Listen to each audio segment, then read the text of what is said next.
오늘 귀한 부활의 이 아침에 하나님께서 우리들에게 주시는 말씀은 신약 성경 마태복음 28장 1절로 10절까지 말씀입니다.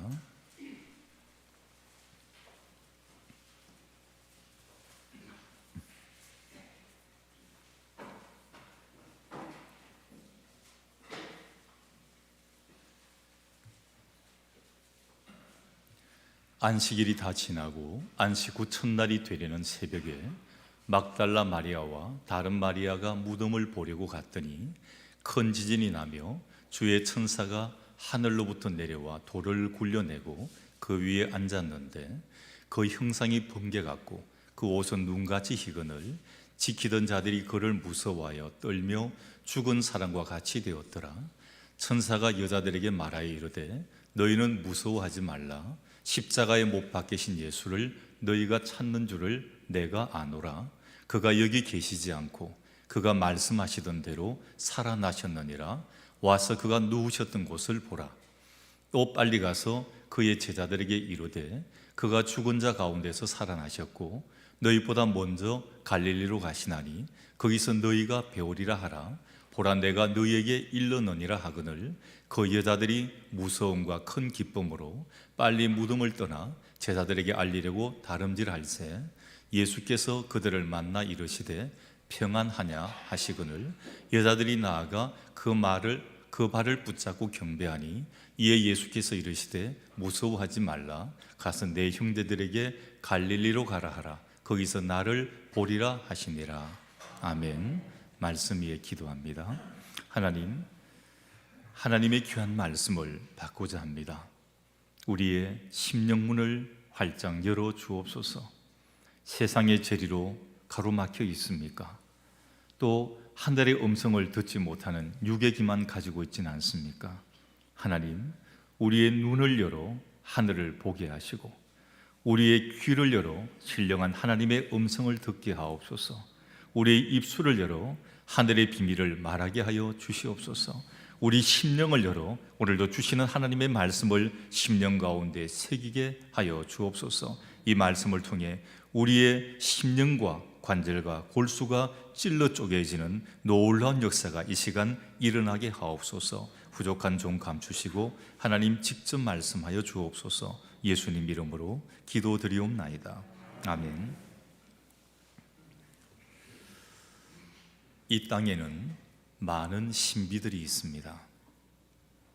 도저히 이루어질 것 같지 않고 벗겨질 것 같지 않던 이런 것들이 과학의 발달로 말미암아 하나둘 벗겨집니다.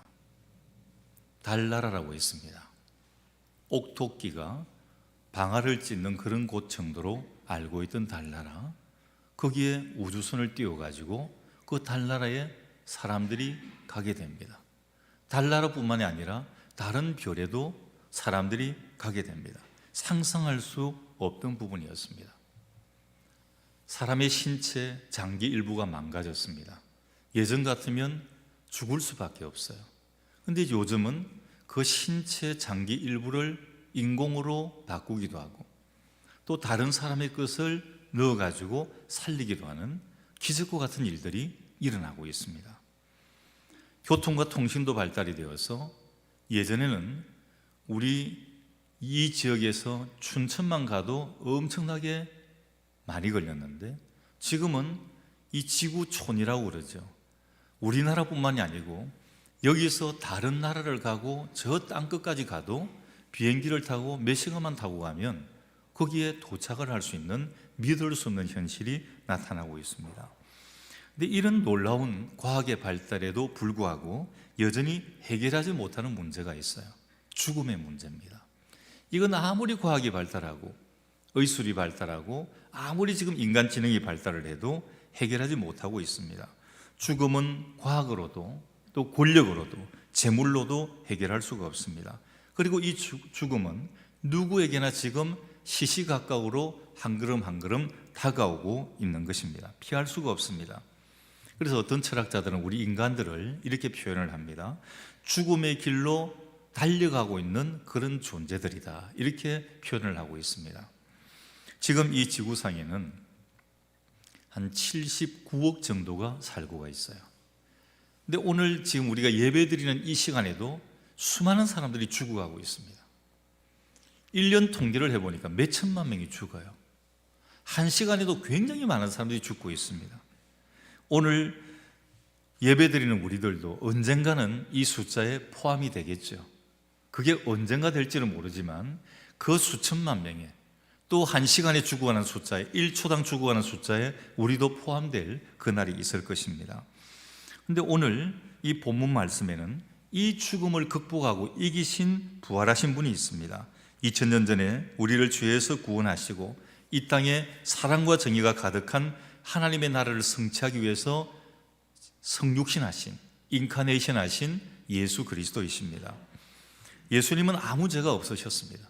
흠도 티도 없으셨던 분인데 유대 지도자들의 미움을 받아서 또 우리 죄를 대신해서 십자가에서 죽으시게 됩니다. 그 시신이 아리마대 요셉의 돌무덤의 장사가 되었고, 그 무덤 앞에는 육중한 돌을 가지고 그 문을 막아 놓았습니다. 그것도 모자라 황제의 봉인까지 붙어 있고, 그 앞에는 로마 병정들이 그것을 열지 못하도록 지키고 있는 그런 상황이었습니다. 장사된 지 사흘째 되던 날, 부활의 아침에 이 육중한 돌문이 열려버립니다. 누가 민 것도 아닙니다. 열려졌습니다. 황제의 봉인 찢겨졌습니다. 군인들의 창과 칼은 무기력하게 넘어지고 말았습니다. 이 주님의 생명은 어떤 것으로도 어느 누구도 가둘 수가 없었다는 것입니다. 권력도 안 됐습니다. 무력으로도 할 수 없었습니다. 오늘 6절에 보면 그가 여기 계시지 않고 그가 말씀하시던 대로 살아나셨느니라 분명히 말씀하고 있습니다. 이 주님의 부활은 진리가 거짓을 이기고, 정의가 불의를 이기고, 사랑이 미움을 이기고, 빛이 어둠을 이기고, 생명이 마귀의 권세를 이긴다는 확신을 우리들에게 주고 있습니다. 예수 그리스도의 부활이 사실이 아니고 제자들이 꾸며낸 거짓말이라고 이렇게 말하는 자들이 있습니다. 제자들이 예수의 시체를 훔쳐갔기 때문에 무덤이 비었다는 이런 말이 있습니다. 오늘 본문 12절 이하가 그 내용들이 나타납니다. 예수님의 부활 후에 가장 당황했던 자들이 예수님을 죽이려고 했던 대제사장과 장로들이었습니다. 이들은 무덤을 지키는 군인들에게 뇌물을 줍니다. 그들을 매수해가지고 지금 시체가 없어졌으니까 이것은 이 제자들이 그들이 잠자는 사이에 와가지고 시체를 훔쳐갔다 하는 소문을 퍼뜨리게 만듭니다. 근데 그때의 상황으로는 도저히 이들의 말처럼 예수님의 시체를 훔쳐갈 수가 없었습니다. 무덤은 육중한 돌문으로 막혀 있습니다. 이건 제자 몇 사람 와가지고 민다고 열려지는 돌문이 아니었습니다. 또 무장한 군인들이 겹겹이 이것을 에워싸고 있습니다. 또 당시의 제자들은 그런 용기와 힘이 없었습니다. 다 도망가 버렸어요. 나 예수님 몰라. 나는 예수당 아니야. 나 예수 따라다녔던 사람 아니야. 수제자부터 부인하고 있는데 어떤 제자가 감히 나서가지고 예수님의 시체를 가지고 가겠다, 나서는 그런 제자 자체가 없었습니다. 그리고 또 한 가지 부인할 수 없는 사실은 이 예수님의 부활을 목격한 사람이 한두 사람이 아니었습니다. 11번이나 제자들에게 그 모습을 보이셨고, 그리고 500명이 넘는 무리들 앞에 나타나셨습니다. 누구도 부인할 수 없는 이 사실, 이것이 바로 부활이었습니다. 여러분, 거짓말은 어떨 때 합니까? 자기가 살기 위해서요. 내가 이 거짓말을 하면 내 목숨이 살까? 나한테 이익이 있을까? 그것 때문에 거짓말을 합니다. 근데 목숨을 걸고 순교하며까지 거짓말을 하지는 않습니다. 당시 부활을 목격한 사람들은 목숨을 걸고 순교를 각오하고 부활을 증거를 합니다. 만약 부활이 없었다면 우리 기독교는 존재할 수가 없었을 것입니다. 주님께서 십자가에 달리시자 이 제자들은 뿔뿔이 흩어져 버립니다. 3년 반 동안 주님의 말씀을 직접 듣고 그 능력과 기적을 직접 체험했는데, 그런데 이들은 주님께서 십자가에 달리시니까 다 그 보았던 것, 받았던 능력 다 사라지고 없어지고 도망가 버리게 됩니다. 그들의 생업의 현장으로 돌아가게 되었습니다. 그런데 부활의 소식을 듣자마자 이들이 예루살렘에 모여들었고 새 힘을 가진 부활의 증인이 되었던 것입니다. 예전에는 아무런 힘이 없었어요. 예수님 따라다니기만 했습니다. 내가 예수님의 제자다는 자랑만 할 줄 알았습니다. 그런데 능력이 없었어요. 그런데 부활의 주님을 만나고 난 뒤는 이제 자랑이 아니라 그들에게 능력이 들어간 것입니다. 이제는 자랑꾼이 아니라 증인이 된 것입니다. 예수 그리스도는 이렇게 부활하셨다, 주님께서 다시 사셨다, 이것이 그들의 메시지요, 그들의 선교의 가장 중심이었습니다. 사도행전 1장에 보면 1장 22절에 가룟 유다를 대신해 가지고 새로운 제자를 뽑게 됩니다. 그 기준이 뭔 줄 아십니까? 그 조건이 바로 부활의 증인이 될 사람입니다. 예수 그리스도의 부활을 그대로 믿고 그대로 증거할 수 있는 사람, 이 사람이 예수의 제자가 되는 조건이었다, 이렇게 말하고 있습니다. 베드로, 스데반, 바울이 복음을 전파할 때 했던 이 설교의 핵심도 예수 그리스도의 죽음과 부활이었습니다. 바울은 고린도전서 15장, 일명 부활장이라고 말하죠. 이 15장에서 만약 예수 그리스도의 부활이 없다면 우리가 전하는 것이 헛것이요 우리의 믿음도 다 헛것이다라고까지 말하고 있습니다. 우리 그리스도의 십자가의 죽음과 부활은 우리 기독교 신앙의 가장 중심이요 핵심이 됩니다. 2000년 동안 복음이 전파된 것이나 세계 각지의 교회가 설립되고 오늘 우리들이 예수를 믿게 된 것도 바로 예수님께서 부활하셨기 때문입니다. 어떤 분은 교회 절기 가운데, 교회에 많은 절기가 있는데 가장 큰 절기가 성탄절이라 이야기를 합니다. 근데 여러분, 그렇지 않습니다. 한번 시간이 되면 예전에 대한 공부를 한번 하면 좋아요. 근데 수요일은 안 오시니까 못하고, 오시면 수요일 하면 참 좋은데 수요일 날은 손으로 이렇게 세어보면 몇 명이 안 돼요. 못하고 오후 예배가 있게 되면 딱 그 시간에 하기 참 좋은데 코로나 때문에 못했는데 이제 4월 18일부터는 이제 인원 제한이 없어지고 4월 25일 이후부터는 이제 식사가 가능할 수 있도록 됩니다. 뭐 쉽게 말하면 5월 달부터는 정상적인 예배를 드릴 수가 있게 된다, 이렇게 됩니다. 그때 되면 아마 이 예전을, 제가 이쪽이 전공이에요. 이걸 한번 공부를 하면 참 좋겠다. 그 예전에 이렇게 보게 되면 예수님께서 이제 부활하시고 한 이 부분이 가장 중요한 절기라는 것을 알게 됩니다. 성탄절이 중요한 게 아니에요. 우리 모든 기독교의 절기의 가장 중심에는 부활절이 있습니다. 이 부활이 가장 중심이에요. 부활을 빼고 나면 절기가 의미가 없는 겁니다. 그래서 이 부활이 있음으로 우리 프로테스탄트 개신교가 있는 것이고 오늘 우리의 믿음도 우리의 신앙도 있다는 사실입니다. 너무나 이 중요한 절기가 바로 부활절인 것입니다. 2000년 역사 동안 이 복음이 전파되는 곳마다 이 부활이 증거되지 않는 곳이 없었다는 것입니다. 오늘 이 부활하신 예수님은 누구를 만났을까요? 성경은 부활하신 후에 40일 동안 예수님께 이 땅에 계시면서 11번 제자들을 만났고 사람들에게, 때로는 500명이 넘는 무리들에게 한꺼번에 만난 적도 있다 기록을 합니다. 이 많은 사람들에게 부활의 몸으로 나타나신 주님, 가장 먼저 어디로 가셨을까요? 여러분 같으면 이렇게 십자가 고난을 당하고 내가 다시 살아나면 여러분 어디부터 가겠습니까? 저 같으면 예루살렘입니다. 왜냐고요? 예루살렘에는 나를 그렇게 핍박했던 대제사장의 무리들이 있습니다. 나를 십자가에 못 박게 판결했던 본디오 빌라도가 있습니다. 창과 칼로 나를 찌르고 머리에 가시멜류관을 씌우면서 멸시천대했던 병정들이 있습니다. 그들에게 보여야 되지 않습니까? 나 이렇게 살아났어. 제일 먼저 1번으로 갈 곳은 예루살렘이다. 저는 이렇게 생각을 합니다. 근데 우리 주님은 저하고는 전혀 생각이 달랐습니다. 여러분, 우리 사람의 생각과 하나님의 생각은 너무나 다릅니다. 우리의 생각은 이럴 수밖에 없어요. 가서 자랑해야 됩니다. 나 이렇게 살아났어. 너희들 나 죽는다고 그랬지. 나를 죽였지. 그렇지만 나 이렇게 살아났어. 자, 와! 자랑할 것인데 주님은 자랑할 마음 전혀 없으셨던 것입니다. 7절에 보면 예루살렘도 아니었습니다.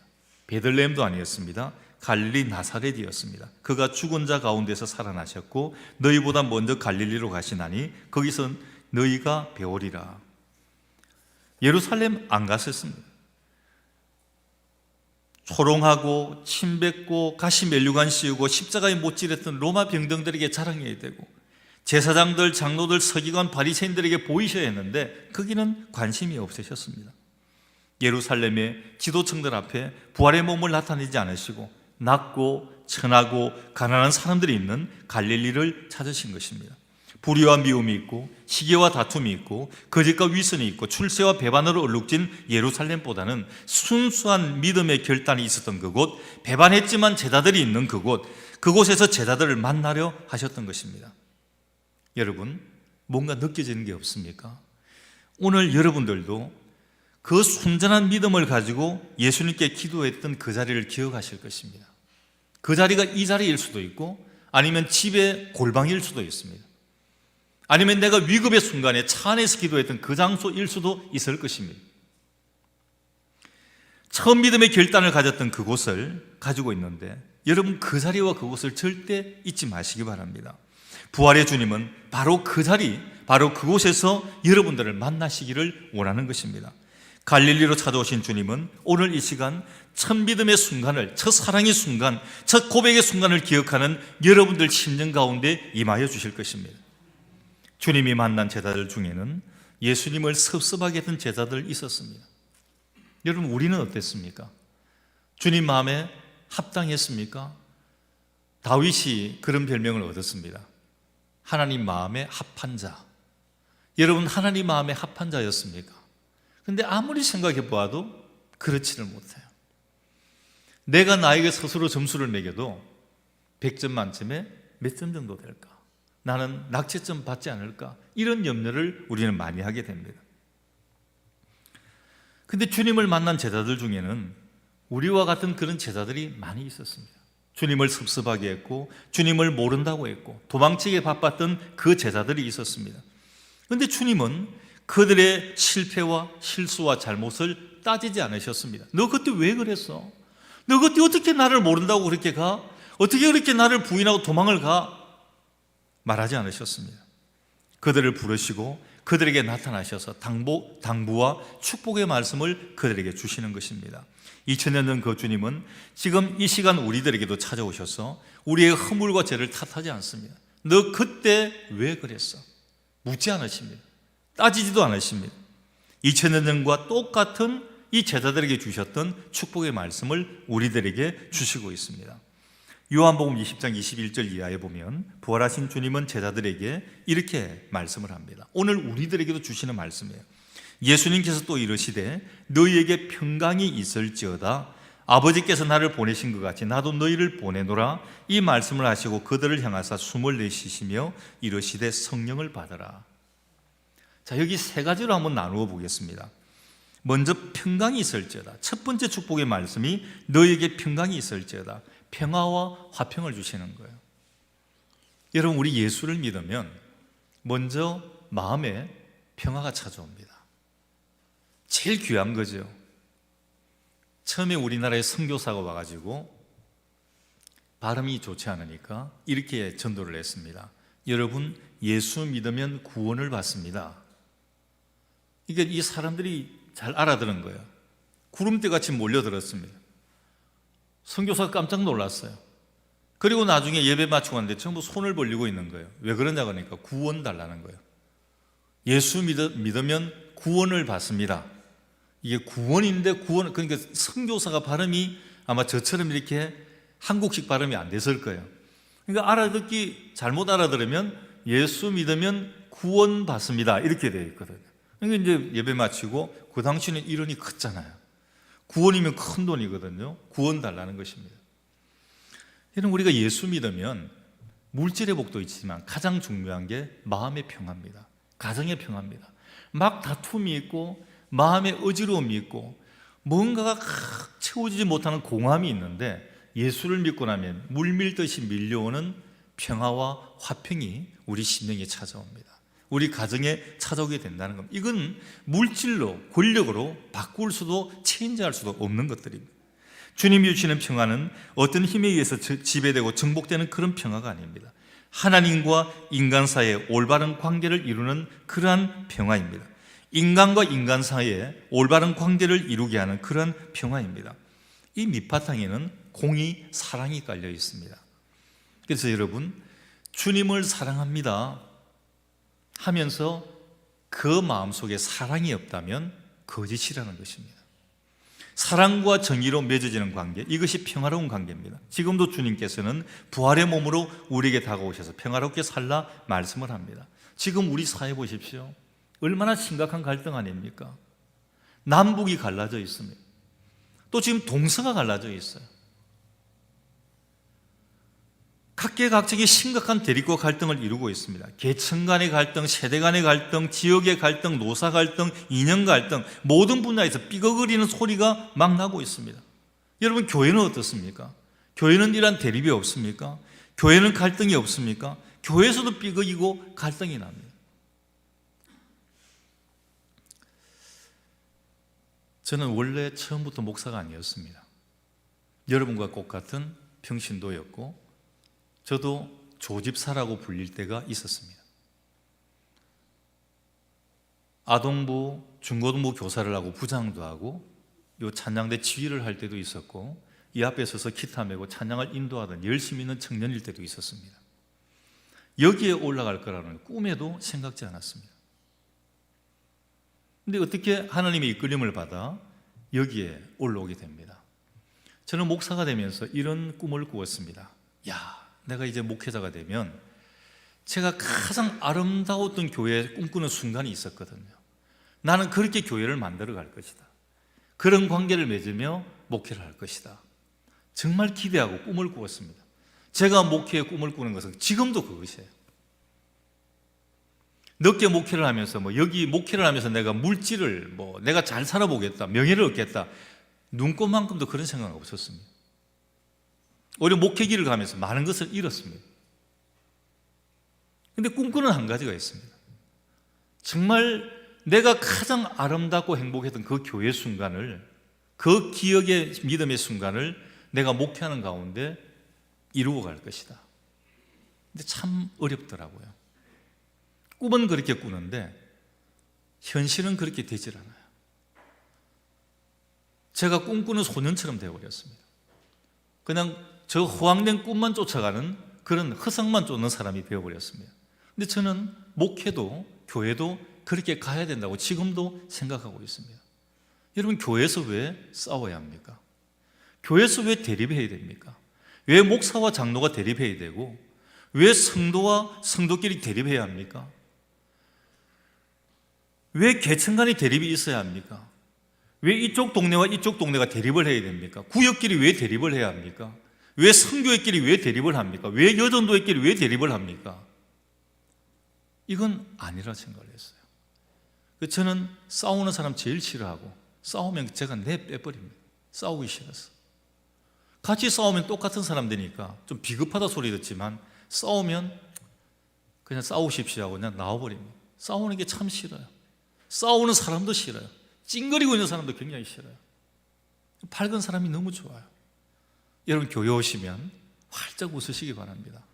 여러분, 성령이 충만하면 우리 복음성가도 있잖아요. 환하게 웃어요라는 복음성가가 있어요. 우리 오후 예배 찬양하게 되면 우리 교회 찬양 인도자가 있는지 모르겠지만 그런 찬양들 하면 참 기쁘잖아요. 찬양하면서 막 웃고 찬양하고 얼마나 좋아요. 찬양이 가득 차면, 은혜가 가득 차면 웃을 수밖에 없습니다. 웃음을 참으려고 그래도 웃음이 참아지지가 않습니다. 배시시 웃음이 배어져 나오는 거예요. 그런데 성령의 힘이 떨어지고 기도의 힘이 떨어지고 찬양이 떨어지게 되면 표정부터 일그러지기 시작을 합니다. 험악해요. 겁납니다. 옆에서 가기가 너무 얼음장 같습니다. 아니, 저 멀리서 봐도 그 찬 냉기가 전해져 오는 것입니다. 그런데 따뜻한 분은요, 저 교회차에서 내려서 저기서 오는데도 보면 벌써 거기서부터 온기가 쫙 전해져 옵니다. 따뜻함이 전해져 와요. 눈빛만 보아도 뭔가가 이렇게 전해져 오는 것입니다. 사랑이 전해져 옵니다. 여러분, 언제까지 이렇게 우리가 삐걱이고 대립해야 하겠습니까? 이제는 버리셔야 됩니다. 여러분의 생각이 아무리 옳더라도 하나님이 사랑하라 그러면 사랑하셔야 됩니다. 신학교 채플 시간에 한경직 목사님이 오셨던 적이 있습니다. 설교 몇 마디 안 하세요. 근데 참 가슴이 쫙 찔렸던 게 하나님은 사랑이십니다. 그 한마디에 울어버렸어요. 아무런 수식어도 없었습니다. 그런데 얼마나 영성이 깊으셨던지 그 한마디 말이 설교 1시간의 내용을 함축하고 들어오는 것입니다. 하나님은 사랑인데 나는 왜 그렇게 사랑이 없을까? 왜 그렇게 강박할까? 왜 그렇게 싸우려고 했을까? 왜 그렇게 내 것을 지키려고 했을까? 우리 주님께서는 사랑과 정의를 바탕으로 하는 평화로운 세상을, 그런 교회를 원하시는 것입니다. 언제까지 이렇게 가야만 되는 게 아닌 것입니다. 언제까지 나의 주장, 나의 것만 내세울 것입니까? 언제까지 이 같은 악순환을 여러분 되풀이할 것입니까? 주님은 사랑과 정의를 바탕으로 하는 평화스러운 세상, 그런 교회를 원하시고 있습니다. 우리 시온제일교회에도 우리 주님께서 제일 먼저 원하시는 것은, 이 자리가 차고 넘치는 것보다 제일 먼저 원하시는 것은 먼저 서로 사랑하고 아끼는 것입니다. 여러분, 초대교회 보십시오. 왜 성장했습니까? 초대교회는요, 계층이 엄청났습니다.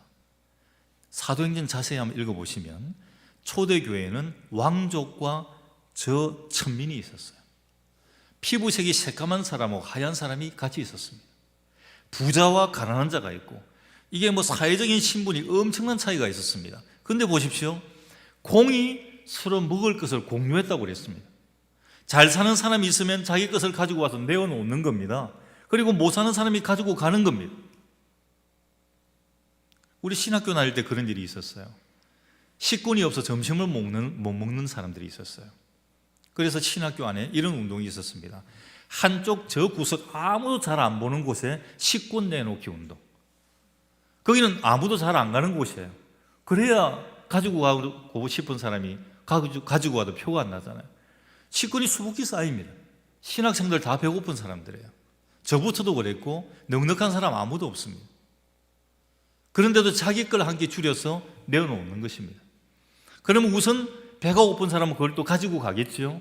근데 나중에 자기도 그것을 내놓는 사람이 되는 거예요. 근데 거기는 오병이어처럼 가득 차여 있습니다. 항상 식권이 넘쳐납니다. 역시 신학교구나. 여러분, 우리들의 삶에도 이런 풍성함이 있어야 될 것입니다. 이런 사랑이 있어야 될 것입니다. 화평케 하는 자가 복이 있나니 저희가 하나님의 아들이라 일컬음을 받을 것이며, 오늘 2022년 이 부활의 아침을 맞는 우리 사랑하는 시온의 성도 여러분, 이 땅에 주님으로부터 보냄을 받은 평화의 도구가 되시기를 바랍니다. 화해와 일치와 평화의 도구가 되시는 여러분 되시기를 주님의 이름으로 간절히 축원합니다. 두 번째 축복의 말씀은, 아버지께서 나를 보내신 것 같이 나도 너희를 보내노라. 보내신다는 거예요. 누가 보냅니까? 주님이 보내신다는 거예요. 내 마음대로 가는 게 아닙니다. 주님이 가라 그러시니까 가는 것입니다. 나는 하나님으로부터 보냄을 받았다는 자각의 삶이 있어야 됩니다. 여러분, 이게 소명입니다. 아브라함도 갈대아 우르를 떠나 가나안을 향하여 갈 때 하나님이 나를 가나안 땅에 보내셨다는 이 자각이 있어 움직인 것입니다. 아니면 어떻게 고향과 친척이 있고 아버지 집이 있는 그곳을 떠날 수가 없는 것이지 않습니까? 모세가 애굽 땅을 향해 나아갈 때 하나님이 나를 불러서 이 백성을 구원하도록 하셨다는 그 사명을 가지고 보냄을 받은 자로서 나아간 것입니다. 예수님께서 온 인류의 죄를 용서해 주시고 구원하시기 위해 하나님으로부터 보냄을 받았다는 자각과 함께 이 땅에 오셔서 십자가를 지시게 된 것입니다. 여러분, 우리는 그리스도인입니다. 나는 주님으로부터 이곳에 보냄을 받은 자라는 이러한 깨달음, 자각이 있어야 됩니다. 나는 왜 이런 환경에 자라야 돼? 나는 왜 이런 집구석에 태어났어? 나는 왜 이런 총구석에 있는 거야? 여러분, 이게 아닙니다. 이런 생각이시라면 생각을 바꾸셔야 됩니다. 나는 왜 이런 남편을 만났고, 왜 나는 이런 아내를 만났고, 나는 왜 이런 부모를 만났어? 왜 저런 자식이 있어 나를 썩여? 그게 아닌 것입니다. 생각을 바꾸셔야 됩니다. 하나님께서 나를 이러한 환경에, 이러한 가정에 보내주셨다는 사명을 가지셔야 됩니다. 뜻이 계셔서 나를 이곳에 보내셨다는 것입니다. 하나님이 나를 보내셔서 이 가정의 아내가 되게 했고, 남편이 되게 했고, 부모가 되게 했고, 자녀가 되게 하셨던 것입니다. 나를 왜 이런 직장 일터에 일하게 하시는가는 이 불평의 생각보다는 하나님께서 하나님의 뜻을 실현하기 위해서 나를 이 직장에, 나를 이 일터에, 나를 이 생업의 터전에 보내주셨다는 그런 사명감을 가져야 됩니다. 나를 왜 하나님께서 이 시온 제일교회에 보내셨을까? 제천에도 큰 교회 많고, 여기도 다른 교회 많은데 왜 나를 이런 교회, 이 교회에 보내셨을까? 여기 아니라도 많은데 이런 불평의 여러분 생각보다는 나를 통해서 이곳에서 일하시고자 하는 하나님의 뜻이 계시다는 분명한 소명감을 가지셔야 됩니다. 목회자만 소명감 가지는 게 아니에요. 신학교 입학할 때 면접 볼 때 제일 먼저 물어보는 게 소명 받았냐고 물어보더라고요. 그때는 이게 무슨 말인지 몰랐어요. 소명은 모르겠고 뜨거운 가슴은 있습니다 그랬어요. 여기 지금 불이 나가지고 이걸 어떻게 끌 수가 없어서 제가 신학교 왔습니다 이렇게 이야기를 했어요. 정말 막 뜨거웠어요. 소명이라는 단어. 근데 신학 공부를 해보면서 이 소명이라는 단어가 너무나 오묘하고 깊고 엄청난 단어라는 것을 깨닫게 되었습니다. 여러분, 우리가 모든 성도들이 이 소명감이 없이는 정말 풍성한 삶을 살아갈 수 없고 하나님의 뜻을 깨달을 수가 없게 된다는 것입니다. 이 소명감을 안고 살아갈 때 우리 믿음의 삶을 바로 세워나갈 수가 있게 되는 것입니다. 그리고 세 번째 축복의 말씀은 성령을 받으라입니다. 우리 주님 부활하신 후에 성천하시기 직전에 제자들에게 이렇게 말씀을 합니다. 예루살렘을 떠나지 말고 내게 들은 바 아버지의 약속하신 것을 기다리라 이렇게 말씀을 합니다. 그리고 이어서 오직 성령이 너희에게 임하시면 너희가 권능을 받고 이렇게 말씀을 합니다. 능력을 받는다는 겁니다. 지금은 제자들이 아무런 능력이 없었어요. 그래서 주님께서 부활하시고 40일 동안 그들과 같이 있을 때는 너무 좋았습니다. 이 주님께서 성천하신다는 겁니다. 청천벽력 같습니다. 그럼 주님 우리 어떻게 해요? 주님 가시고 나면 우리 어떻게 살아요? 주님께서 말씀합니다. 너희들 모여서 기도해. 그러면 내가 헬프 성령을 보내줄게. 보혜사라고 이름하는 성령을 보내줄게. 그가 너희들이 무엇을 해야 되는지, 너희들이 어떻게 살아야 되는지 그 보혜사 성령이 너희들을 가르치고 인도해 주실 것이다. 그들이 오순절 마가의 다락방에서 합심하여 기도했더니 불의 혀와 같은 성령이 그들에게 임하지 않았습니까? 난리가 났습니다.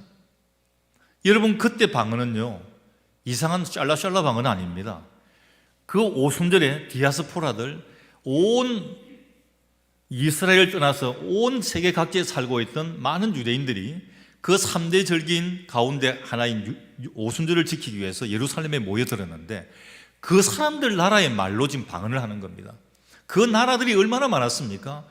그 나라의 말로 방언을 하니까 이 사람들이 깜짝 놀라는 것입니다. 아니, 이들이 조금 전만 해도 예수를 모른다고 부인하고 도망치고 있던 찌질이들 아니었어. 근데 지금 이들이 이렇게 바뀌었어. 이렇게 능력자로 바뀌었어. 목에 칼이 들어와도 예수 그리스도의 부활을 증거합니다. 설교합니다. 그 둔한 뱃사람 베드로가 설교를 했더니 3,000명, 5,000명이 회개하고 돌아오는 것입니다. 놀라운 역사가 일어납니다. 배움의 깊이가 없는 사람이에요. 바울하고 다르게 베드로는 배움의 깊이가 없어요. 그런데 능력 받으니까 엄청나게 달라졌다는 것입니다. 여러분, 교회 다닌다고 다 예수 그리스도인이 되는 게 아닙니다. 이곳에서 다 함께 예배 드린다고 모두가 다 예수 그리스도인이 아닙니다. 하나님이 주시는 영적인 힘을 가져야만 참 그리스도인이 될 수가 있습니다. 우리 사람들 참 약합니다. 아무리 높은 교육을 받고 내가 실력이 있고 사회적으로 훌륭한 지위에 있어도 언제 어떻게 사단의 유혹에 넘어질지 모르는 겁니다. 아무리 오래 교회를 다녀도 성령의 능력을 가지지 않고서는 우리의 믿음의 바른 삶을 살아갈 수가 없는 겁니다. 성령 받은 초대교회 사도들은 두려움 없이 염려 없이 로마로 복음을 들고 갈 수가 있었습니다. 그전에는 그건 얼씬도 못했습니다. 성령 받고 나니까 두려움이 없어집니다. 겁이 없어집니다. 성령이 함께했기 때문입니다. 부활의 주님을 만난 사람들은 오순절 성령의 충만함을 받았습니다. 십자가의 폐단병이었던 이들이 부활의 증언자로서 힘을 가지고 나갔던 것입니다.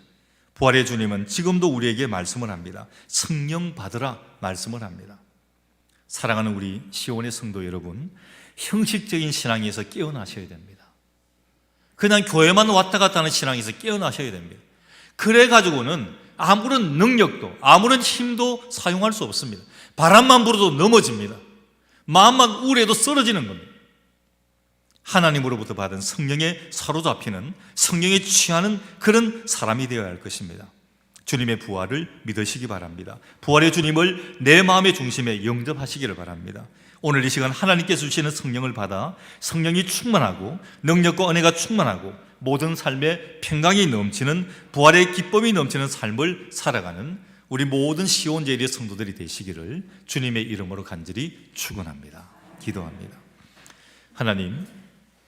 하나님의 귀한 말씀을 우리 신비에 새깁니다. 부활의 증인이 되기를 간절히 소망합니다. 먼저 이 부활이 믿어지게 하여 주옵소서.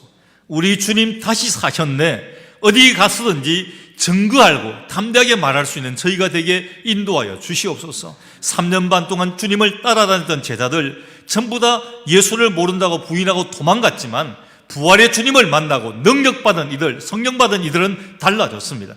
저들은 순교가 겁나지 않았습니다. 로마에 가서 주의 복음을 전하는 것 두려워하지 않고 겁내지 않았습니다. 땅끝까지 주의 복음을 증거하는 그런 삶을 살았습니다.